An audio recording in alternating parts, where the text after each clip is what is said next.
Lanjutkan ke materi pembuktian berikutnya. Untuk bagian kedua, ketika D-nya sama dengan 0. Jadi ketika D sama dengan 0, kita tadi tahu apa? Bahwa B besar itu sama dengan B per A dan C besar itu sama dengan C per A gitu ya. Artinya apa? Ketika saya cari D-nya, dia apa? Dia adalah B kuadrat min AC ya. 4B kuadrat min AC. Artinya apa? B kuadratnya adalah A kuadrat B besar dan C kecilnya adalah A kecil C besar ya. Artinya A kuadrat bisa saya keluarkan jadi 4A kuadrat B min C ya. Sehingga saya dapatkan ini B kuadrat ya. Sehingga saya dapatkan bentuknya B kuadrat min C-nya sama dengan 0. Nah, kita akan mengubah bentuk umumnya menjadi dalam variabel epsilon saja. Jadi suku yang ada eta-etanya nggak muncul. Ini hanya ada suku order 2-nya hanya epsilon ditambah order rendah. Kita bisa tuliskan yang tadi yang ada di slide ini. Ya, tinggal disamakan saja. Nah, kalau di papan saya bisa pindah-pindah papan ya. Kalau di sini harus scroll ke bawah gitu ya.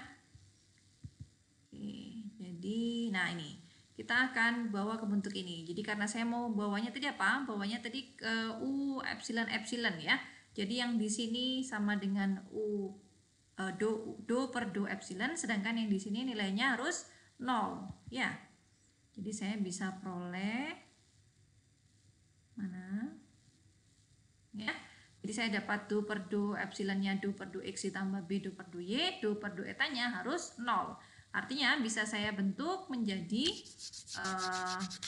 sistem persamaan linear gitu ya, matriks gitu ya, perkalian vektor dengan matriks. Bentuknya begini.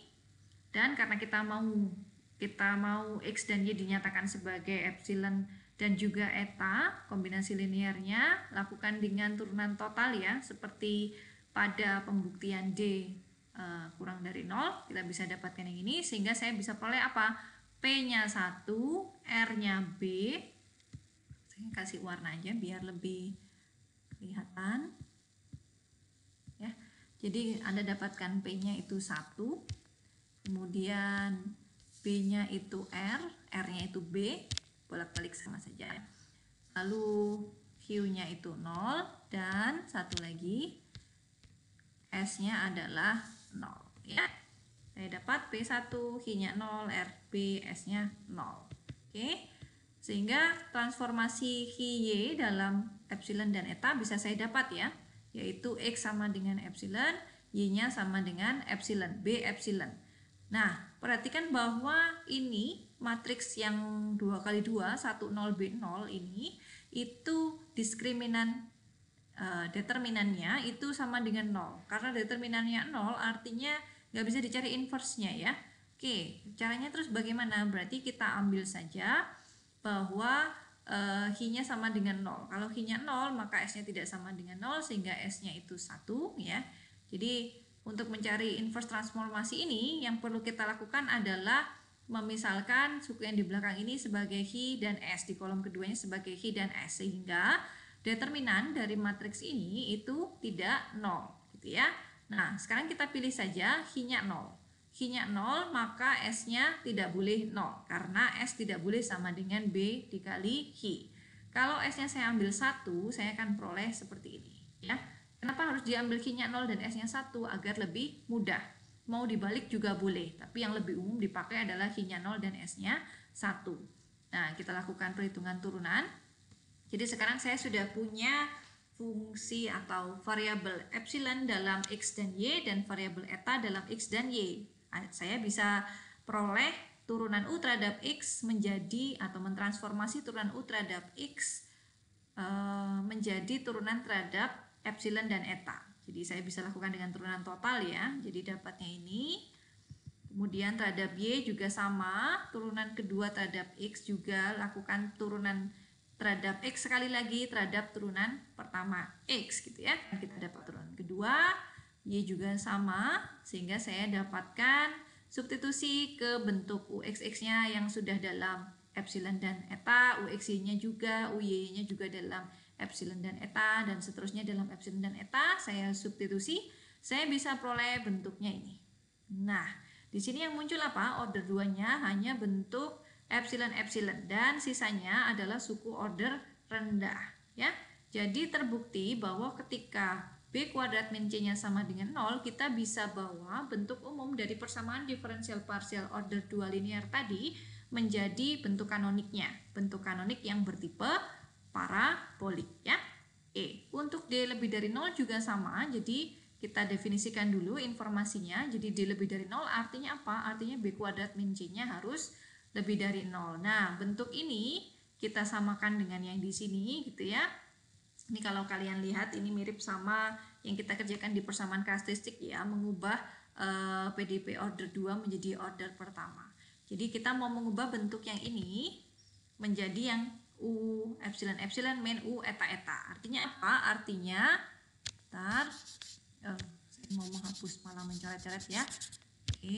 Artinya saya bisa dapat ini ya. Ini bisa saya tuliskan sebagai yang di sini. Artinya apa? Artinya bentuk ini harus sama dengan yang di sini dan bentuk yang di sini harus sama dengan yang di sini, gitu ya. Nah, sekarang masalahnya bagaimana menentukan do per do epsilon dan do per do etanya. Nah, ini kan ada minus ya.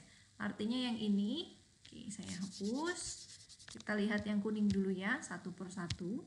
Jadi yang ini menjadi do per do epsilon, sedangkan suku yang satunya, suku belakangnya yang ini menjadi min do per do etanya, gitu ya.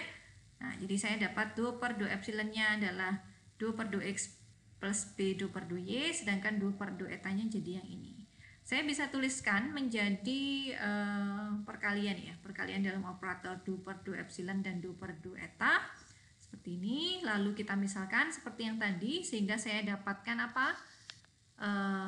P-nya adalah 1, R-nya adalah 0. Nah, ini kebalik ya. Ini tidak bisa begini, salah. Jadi yang ini kenapa? Karena bentuk ini dan ininya kan berbeda ya. Jadi ini kalian cari tahu seperti bagaimana mencari P, Q, RS untuk D kurang dari 0 dan D sama dengan 0. Saya bisa dapat P-nya 1, Q-nya 0, R-nya B, sehingga saya peroleh yang ini.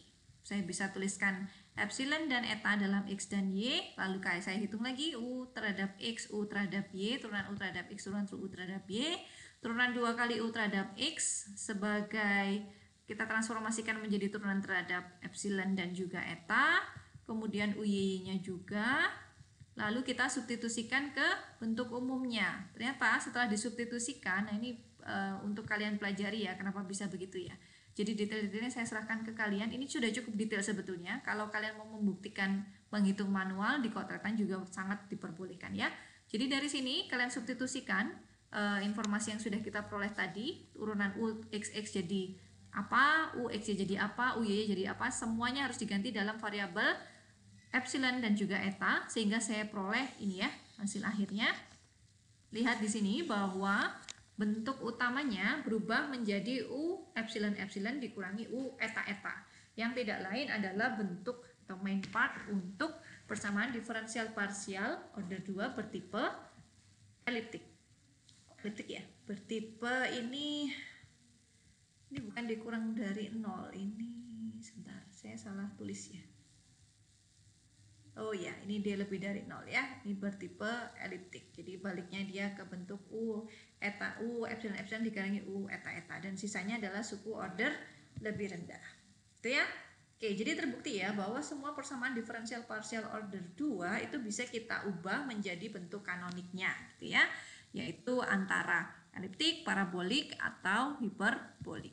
Nah, ini latihan soal bisa kalian coba, cukup menarik ya untuk bisa membuktikan bentuk ini, bentuk kanoniknya menjadi seperti apa.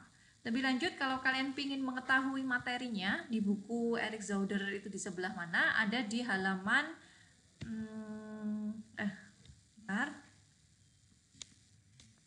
ya, ada di halaman ini.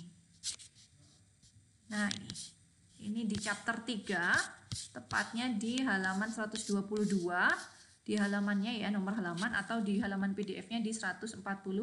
Nah, di sini dijelaskan kenapa kita perlu membuat persamaan diferensial partial order 2 itu menjadi bentuk kanoniknya ya. Kalau penjelasan saya kurang bisa dipahami, bisa dibaca sendiri di referensi utamanya di sini ya. Nah, oke, saya rasa di sini sampai halaman latihan soalnya itu sampai halaman ini ada mixed type, jadi bisa kombinasi ya, kombinasi dari 3 klasifikasi itu. Nah, ini ada latihan soal di halaman 130 sampai 131. Gitu. Ya, oke. Jadi sebetulnya karakteristik kurvanya ini masih berkaitan dengan karakteristik kurva ya. Karakteristik kurvanya ya tidak lain adalah epsilon dan eta dalam fungsi x dan y itu adalah karakteristik kurvanya. Oke, begitu saja materi untuk pekan ke-7 ya, terkait bentuk kanonik sudah saya jelaskan sampai hiperbolik ya, ketiga-tiganya. Persiapkan untuk ATS dengan baik ya. Oke, saya akhiri untuk video pembelajarannya pekan ke-7 persamaan diferensial parsial. Wassalamualaikum warahmatullahi wabarakatuh.